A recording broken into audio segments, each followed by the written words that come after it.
গরম গরমে দাদা কইতে মইতে সব ভুগেই যাওয়ার পালা ডুব দিয়ে লই আগে এই কথা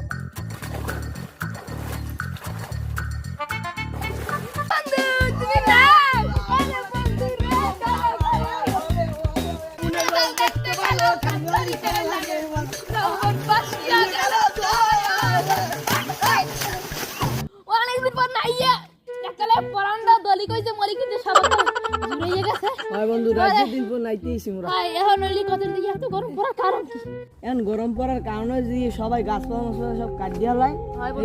বন্ধু গরম পড়ে কম কি এই যদি না কাটিয়ে আরো গাছপালা লাগায় তাহলে আবার গরম যাইবে ভাই মোরা না পাই মগ ভবিষ্যৎ প্রজন্মের ওরা তো সবাই পাইবে নাহলে আস্তে আস্তে মানুষ কিন্তু অনেক মারা যাইবে একসময় কিন্তু দেশ থেকে মানুষ অনেক বিলুপ্ত হয়ে যায়। হয় বন্ধু ঠিক কথাই কইছো, এই গাছপালা আগে কত জায়গায় গাছপালা আনলে খালি জায়গা